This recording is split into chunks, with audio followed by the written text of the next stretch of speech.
ఇది ఇల్లు కాదు రోయ్, మహారాజు గారి కోట. ఓ నాయన ఓ నాయన, ఎంత నడిచినా తరగదేంట్రా. కూడా 2 గేదెలు తెచ్చుకుంటే ఎంతక్క ఎక్కి ఇల్లంతా తిరిగే వాళ్ళం. ఒడ్డుగా బుద్ధి పోనిచ్చావు కాదు. పచ్చిగడి మాసిపోతే దీందేముందయ్యా, అయ్యగారికి అమెరికాలో ఒక బిల్డింగ్ ఉంది.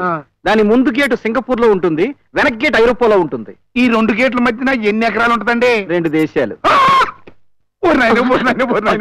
ఏమైనా మీతో బియ్యం అందడం నా వెయ్యాల పుణ్యం అంటే. సరే ఇంతకీ మీకు ఇల్లు నచ్చినట్టేనా? వాళ్ళు నచ్చినట్టేనా అని నెమ్మది కడుగుతామంటే ఎంత నచ్చిందో చెప్పాలంటే నా నోటమ్మడ అదండి. ఓ ఏంటి ఫైనాన్సర్ తో వచ్చారా? మీ ఫైనాన్సర్ కి ఇల్లు నచ్చినట్టేనా? ఫోను. హలో, అదేంటి గిరీశ్వన్న నన్ను ఫైనాన్సర్ అంటాడేంటి? అసలు అతను ఎవరనుకుంటున్నావు? అమెరికాలో ఉన్న మీ వియ్యంకుడి పర్సనల్ సెక్రటరీ. అతనికి నువ్వు మామూలు కోటీశ్వరుడు అని చెప్పాననుకో, ఇదే ఫోన్ లో అతను మీ వియ్యంకుడితో చెప్తాడు. అతను ఫోన్ పెట్టకుండానే పెళ్లి క్యాన్సిల్ చేసేస్తాడు. పైగా అమెరికా నుంచి పోలీసుని పంపిస్తాడు, నిన్ను బొక్కలో పెట్టించేస్తాడు. ఇదంతా జరగకూడదని ఊరికే నేను సినిమా ఫైనాన్సర్ అని చెప్పాను. ఏంటి లైన్లు బాగాలేదా? తర్వాత మాట్లాడతాలే. ఏంటి ఇల్లు నచ్చినట్టేనా? బ్రహ్మాండంగా. మరి షూటింగ్ ఎప్పుడు? పెళ్లి తర్వాత. పెళ్లి ఎప్పుడు? ఇల్లు తర్వాత.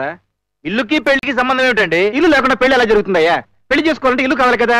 ఇల్లుకి పెళ్లి కావాలి, పెళ్లికి ఇల్లు కావాలి, ఇల్లుకి పెళ్లి కావాలి, పెళ్లికి ఇల్లు కావాలి, ఇల్లుకి పెళ్లి కావాలి. పెళ్లి ఇల్లు 2 ఉండాలంటే నన్ను వదిలిపెట్టు. మీకు ఇల్లు ఖాయం. అమ్మో అమ్మో, ఇల్లు ఖాయం. ఇల్లు సరేనయ్యా, మరి పెళ్లి మాట ఏంటి? వస్తున్నా దానికే వస్తున్నా. ఇప్పుడు నీకు ఇల్లు ఓకే కదా, వియ్యంకుడు ఓకే కదా? మనిషిని చూడలేదు కదండి. మనిషిని ఏంటయ్యా చూసేది? ఇల్లు చూసావు కదా, ఓకే. నువ్వు వెళ్ళి పెళ్లి ఏర్పాటు చేసుకో. ఇదిగో గిరీశం గారు, మళ్ళీ అల్లుడు గారు బిజీ అంటాడేమో. మీరు దగ్గరుండి 2 రోజులు ముందే తీసుకురావాలి. ట్రై చేస్తా. అదేం కుదరదు, తప్పకుండా తీసుకురావాలి. శిష్య, ఏంటి గురు?